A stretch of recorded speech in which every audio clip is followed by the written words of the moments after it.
What's going on, reality hackers? It is Michael, and I am here. December, we are chilling, we are rolling, we are rocking, and today we're going to be talking about 5 steps that you can use to supercharge your use of the law of attraction or the law of assumption, whatever you'd like to call it. Today we're going to be talking about some things that you probably won't normally hear everywhere else, but they are some things that I can guarantee you, if you take seriously, if you use them, if you run with them, if you actually commit to these steps, you will see significant progress in your manifestation journey. So once again, I've got my handy dandy whiteboard. And we've got 5 points today, okay? We're going to be talking about supercharging your usage of the law of attraction. And what we're really talking about today is increasing the potency. We're talking about increasing the tangibility, right? A lot of us, here's the thing, right? You already manifest, you know this. You've been manifesting your entire life. So what we want to do here is we want to understand our own manifesting to such a degree that we can actually begin to do the things that matter more and do less of the things that don't matter less. Because I think a lot of the times we get caught up in the minors and we don't major on the majors. We focus on things that, to no fault of our own, ultimately hold us back and keep us away from not only the manifestation, but the growth that comes from that. I truly believe that inside of every manifestation is a person that you become, obviously, right? A state of consciousness, a self-concept. It is literally a set of beliefs, parameters, and worldviews, right? Inside of every manifestation is a person to become. And I believe that if we focus on being that person much more than we focus on the thing desired, not only do we become the person, but we get the thing desired without, most of the time, even really feeling like it was ridiculously hard to get and out of our reach for so long. So the first point we're going to be doing today, right, we're going to be talking about is buying the pearl. If you've read Neville, you know what the pearl of great price is. And ultimately, the pearl is accepting that consciousness is the only reality. And I think that this was a big turning point for me, because a lot of the times, especially before I really understood this in my heart, it was very easy to believe that this was a half-truth, that this was something that was only partially true. And when I really had and continue to have deeper revelations of my own consciousness of being all that is, or source, I recognize more and more and more that there is no half-truth, that ultimately the consciousness that I carry experiences itself in the world around me. And my job here, my job is to buy the pearl of great price. And ultimately, that pearl of great price is giving up the credibility of truth to anything beyond my own consciousness. Now, this doesn't mean that we're going to sit here and we're going to play, the ignorant. It doesn't mean that we're going to sit here and pretend things aren't happening that are happening. But what this does mean is that my job here in relation to any manifestation, whether it's a goal, whether it's an amount of money, whether it's a possession, whether it's a relationship, whether it's a job, whether it's a business, my job is to buy the pearl and understand that consciousness is the only reality, and that the consciousness that appears in my life is consciousness that was first inside of me. So buying the pearl is ridiculous here. I have to fully commit.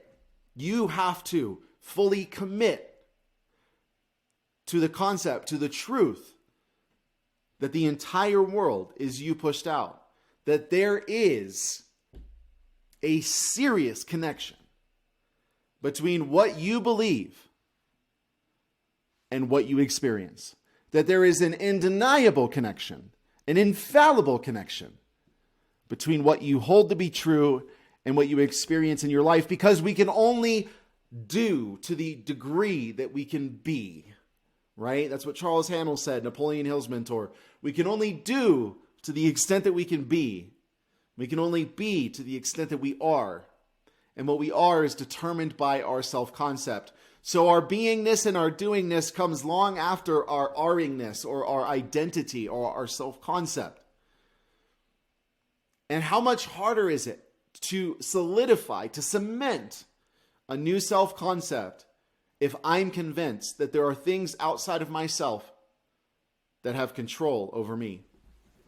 The second point we want to make here is we want to monitor your feeling states.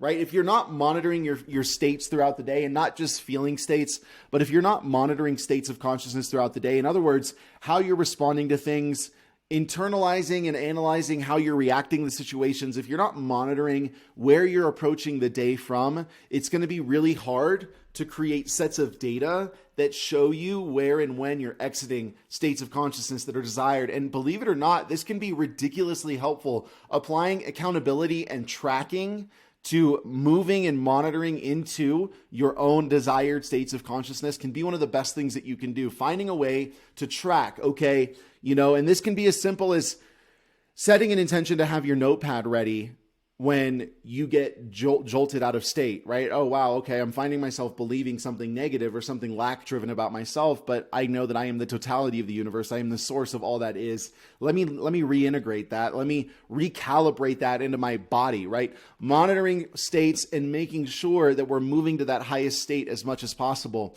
Now, here's the thing. I will say this about states. If moving from one state to another becomes religious, if you're going to yourself, well, I just have to move into this high state of consciousness so that I can, manifest what I want, but I'm always in this low state. Maybe there's something for you in that low state, right? If a low state keeps showing up in your life, there's a very high chance that there's some illumination for you there, that there's something that you can really recognize and integrate. Most likely it is a belief that you're carrying about yourself that's just so unconscious you don't recognize it, and it's showing up repeatedly through your actions and into the world around you, right? That's what happens. States of consciousness, they ooze out of our bodies, so to speak, right? And they move and they integrate and they infiltrate into the world around us until everywhere I go, there I am, as David said in the Psalm, right? So we're buying the pearl and we're monitoring feeling states. These are ridiculously important. If you're not monitoring states throughout the day, what are you doing, right? It should be your highest intention to move into high states as much as possible, because you know that to the degree in which you are in that state of consciousness, it appears in your world. And we don't want vague results. We don't want double-minded, confusing results, right? We want clear consistency. And so if you do these things, I can guarantee you will get that clear consistency.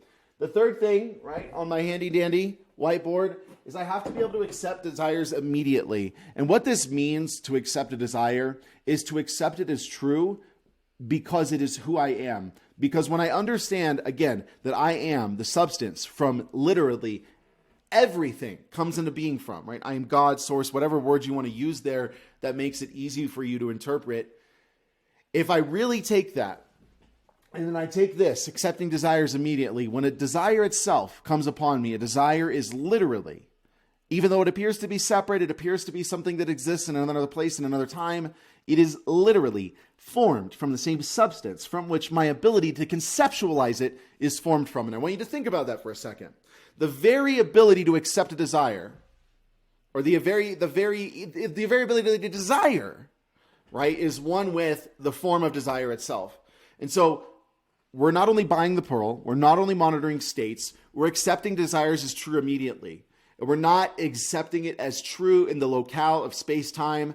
We're not getting into logistics. We're getting into it as this desire is mine because I am all that is. I don't need to psychoanalyze it. I don't need to sit here and rationalize it.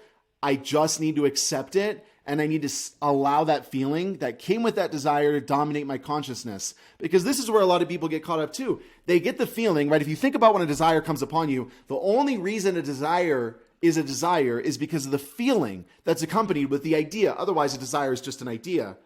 But a desire is desire because of the feeling that comes with the idea. Most of us get the desire, get the feeling, and then we let the feeling go and we just start thinking how, what, who, where, when, why. Notice how that is lack.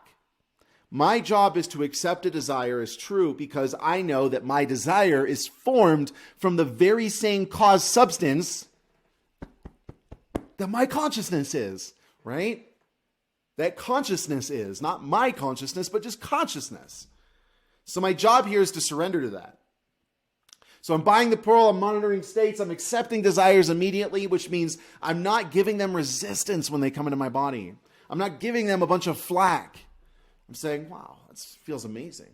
Oh, that's awesome. I love this. This is great. This is fantastic.